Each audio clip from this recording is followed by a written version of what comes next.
अजीज़ दोस्तों नमस्कार। अजीज़ दोस्तों, पाकिस्तान के हवाले से मेरे पास दो तीन चीज़ें हैं जो आपके सामने रखूँगा, लेकिन इससे पहले मेरे सामने तीन हिस्टोरिकल मैप्स नक्शे आए हैं जो मैं आपके सामने रखूँगा। ये एक अफ़गानिस्तान का नक्शा है जो कि वर्ल्ड मैप 1910 में जो इशू हुआ था। तो आपको पता है उस वक्त वर्ल्ड मैप कौन बनाता था? वही जो कॉलोनाइज़र थे। तो लेकिन हैरत की बात यह है कि इसमें अफ़गानिस्तान क्या है और अफ़गान कैसे होते हैं इसके बारे में बताया गया है। याद रहिए कि उस वक्त भारत है पूरा including Pakistan, Bangladesh, British India कहलाता था। तो आप ये देखें कि इस नक्शे में बलूचिस्तान को आज़ाद दिखाया है। बलूचिस्तान भारत का हिस्सा नहीं दिखाया, ब्रिटिश इंडिया का।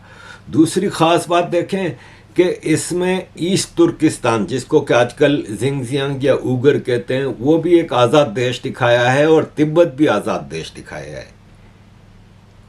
और तीन बड़े country, resourceful countries, East Turkistan, Tibet और बलूचिस्तान, दुनिया की दो बदतरीन डिक्टेटर गवर्नमेंट्स पाकिस्तान और चाइना ने कब्जा कर लिया। बताने का मकसद ये था कि 1910 में ये पोजीशन थी, तो इसका मतलब बलूचिस्तान वालों का ये क्लेम कि हम हमेशा एक आज़ाद देश रहे हैं करेक्ट है, और तिब्बत और ईस्ट तुर्किस्तान का भी ये क्लेम करेक्ट है। अजीज़ दोस्तों, इंटरेस्टिंग चीज़ है इसलिए आपके सामने रख रहा हूँ। 1960 में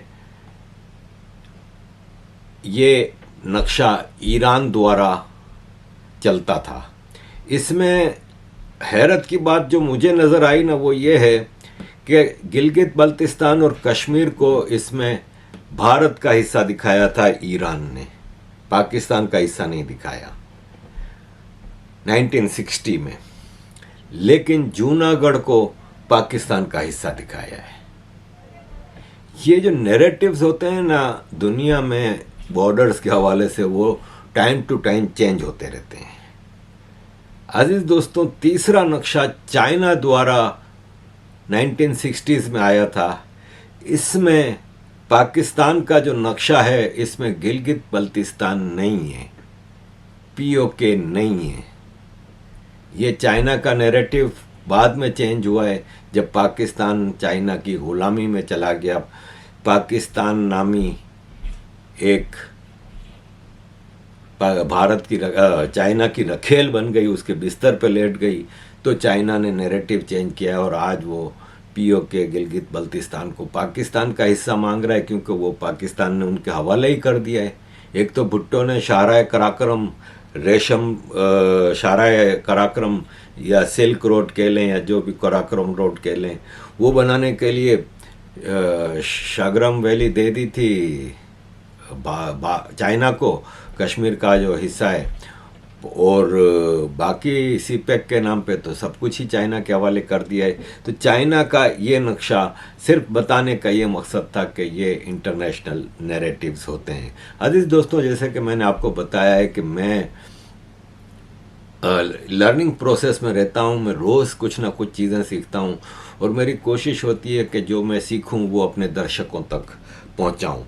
अजीज़ दोस्तों, पाकिस्तान का जो इस वक्त नंबर 1 ड्रामा राइटर है, स्क्रिप्ट राइटर है, जो खलीलुर रहमान कमर, इंतहाई गंदा और बदबूदार इंसान है। मुझे हमेशा से ये जहर लगा है राइट फ्रॉम बिगिनिंग, और जहर लगा है इसलिए कि वो एक इंतहाई गंदी जहनीत का मालिक है।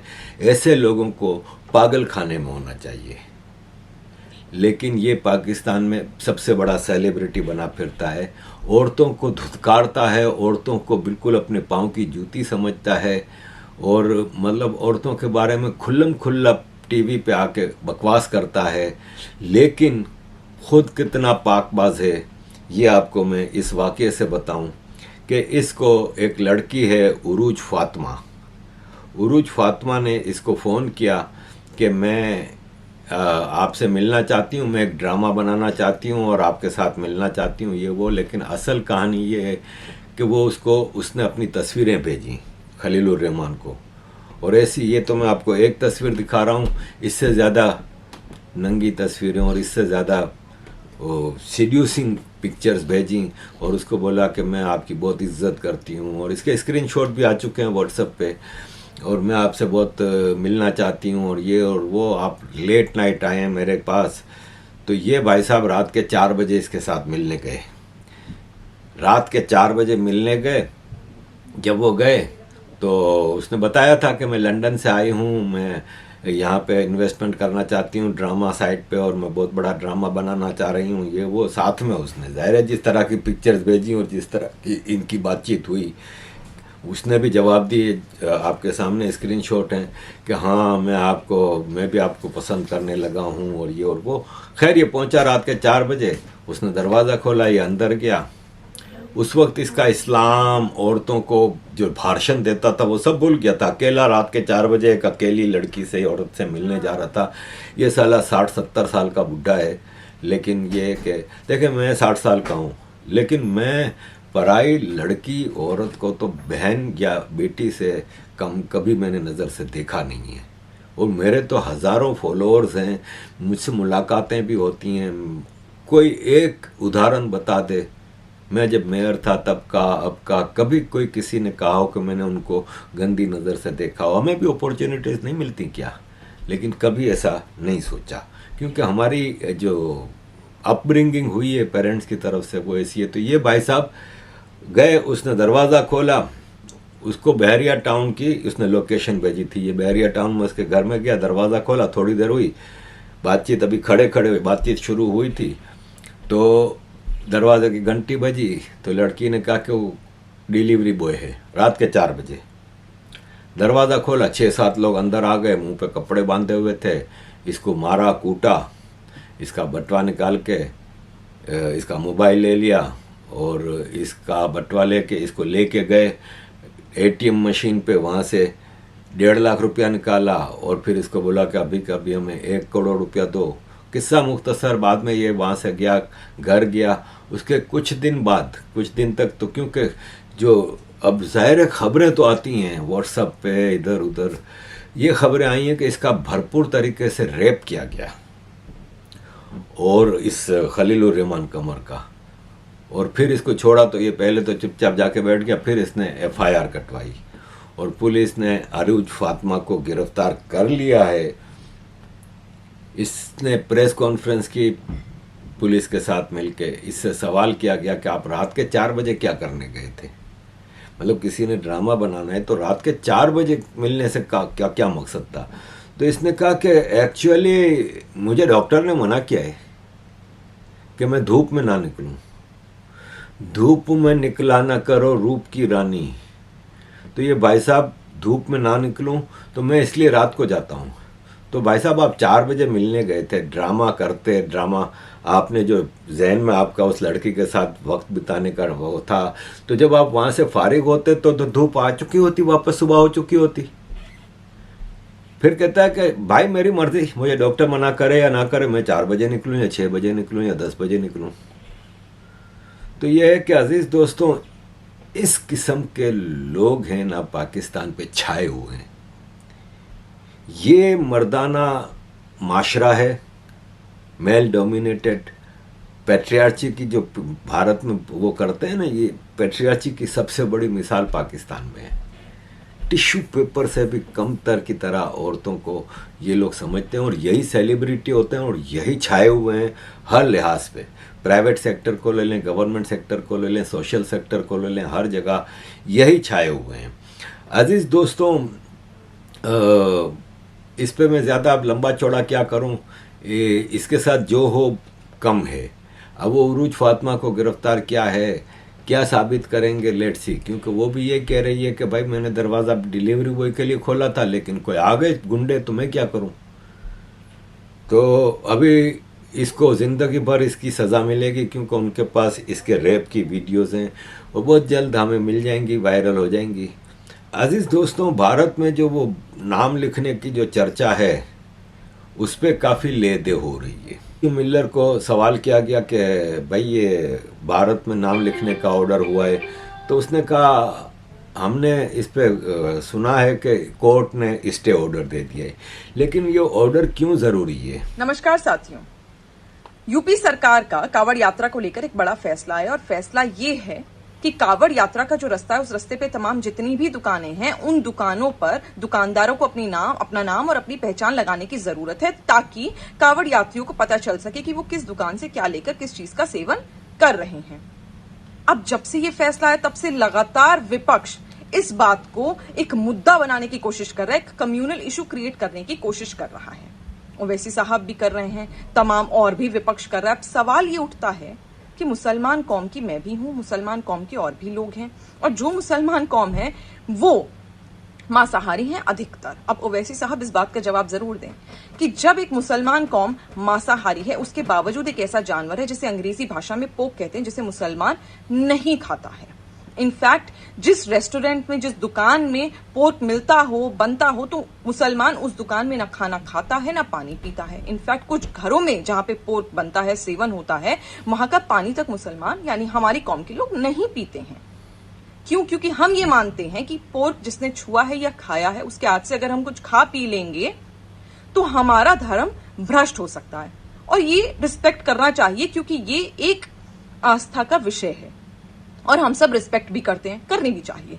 अब बात आ जाती है कांवड़ यात्रियों की। कांवड़ यात्री जो एकदम आस्था में डूबे हुए होते हैं, कांवड़ यात्रा करते हैं, इतनी लंबी पद यात्रा करते हैं, वो सावन के महीने में मांस तो छोड़ो, लहसुन प्याज तक का सेवन नहीं करते। वो कंप्लीटली सात्विक फूड खाते हैं, सात्विक खाना खाते हैं। अब जब सात्विक खाना खाते हैं तो क्या ये उनका हक, उनका अधिकार नहीं है कि जिस दुकान से वो खाना ले रहे हैं यात्रा के दौरान या पानी पी रहे हैं तो उन्हें पता हो कि वो कहां से ले रहे हैं? कहीं ऐसा तो नहीं है कि उस दुकान में कहीं से कुछ भी मांसाहारी खाना खाया जाता हो या आया होता हो या छुआ होता हो, क्योंकि उससे उनका धर्म यानी उनकी यात्रा भ्रष्ट हो सकती है। ये उनका आस्था का विषय है। अगर इस आस्था के विषय को सिक्योर कर रही है यूपी सरकार, अपने लोगों के लिए सोच रही है, तो मैं ये जानना चाहती हूं कि ये कम्युनल इशू कैसे हो गया। इस बात का जवाब ओवैसी साहब को और तमाम विपक्ष को भी देना चाहिए, क्योंकि अगर वो गलत है तो आपको भी जबरन उस रेस्टोरेंट में बिठाकर खाना खिलाना चाहिए, पानी पिलाना चाहिए जहां पर पोर्क का सेवन होता है। मैंने पीछे भी आपको इसके बारे में बताया था, लेकिन भारत में ये ज़रूरी है। जब आपके यहाँ पे यूरोप हो, अमेरिका हो, अरब कंट्रीज़ हों, हर जगह जब हलाल सर्टिफिकेशन के बगैर नहीं कोई चीज़ बेची जा सकती, तो फिर हिंदुओं को क्यों नहीं ये राइट कि वो भी जाने? भाई है ना एतराज़ हिंदुओं को कि भाई हमें नहीं खाना भाई मुसलमानों के हाथ से, या हमें हलाल नहीं खाना, तो लिखो भाई उधर। नाम लिखने में आपको क्या एतराज़ है अगर आप कोई गलत काम नहीं कर रहे हो तो? सोचिए कि आप कांवड़ लेकर शिव जी पर जल चढ़ाने जा रहे हो और आपने रास्ते में जिस दुकानदार से शिव ढाबा, भवानी फल भंडार, हनुमान पूजा घर से भोजन, फल या पूजा सामग्री ली, वो शौच के बाद हाथ नहीं धोता। उसके कर्मचारी उसी किचन में भैंस काट कर बना रहे हैं, पूजा की धूप में मूत्र मिलाया गया हो। आपको बाद में ऐसा वीडियो मिले जिसमें कोई फल तोलने की तराजू में मूत्र त्याग रहा हो या जहां फलों पर थूका जा रहा हो, जूठा किया जा रहा हो। मुजफ्फरनगर पुलिस ने कांवड़ यात्रा मार्ग के सारे दुकानदारों को मालिक और कर्मचारियों का नाम बाहर लगाने को कहा है ताकि ऐसी स्थिति ना आए। इससे जुबैर, ओवैसी, राजदीप, अखिलेश को समस्या है कि यह मुसलमानों को लेकर भेदभाव है। ये तो चोर की मेहंदी वाली दाढ़ी में तिनका वाली बात हो गई। पुलिस ने तो सबको कहा है दिखाने को, इसमें हिंदू मुसलमान कहां से आ गया? यह तो स्वीकारना हो गया कि मुसलमान नाम छुपाते हैं, पर प्रश्न है क्यों? नाम लगाना इसलिए आवश्यक है क्योंकि पंडित जी जय माता दी और शिव ढाबा लिखकर विधर्मी अपने जिहाद में लगा हुआ है कि इसे अशुद्ध करो। जन्नत में ट्रिपल बेड का डीलक्स स्वीट बुक हो जाएगा। जहां नाम देखकर निशाना लगाने की बात है तो दिल्ली दंगे हो या बेंगलोर का ह्यूमन चेन, गाड़ियों के नंबर प्लेट से नाम पता करके आग लगाने वाले किस प्रजाति के थे? प्रश्न यह है कि क्या कॉस्मेटिक्स, दवाई और मांस में हलाल खोजता हुआ मुसलमान यह तय करेगा कि हिंदू अपनी पूजा की सामग्री कहां से ले?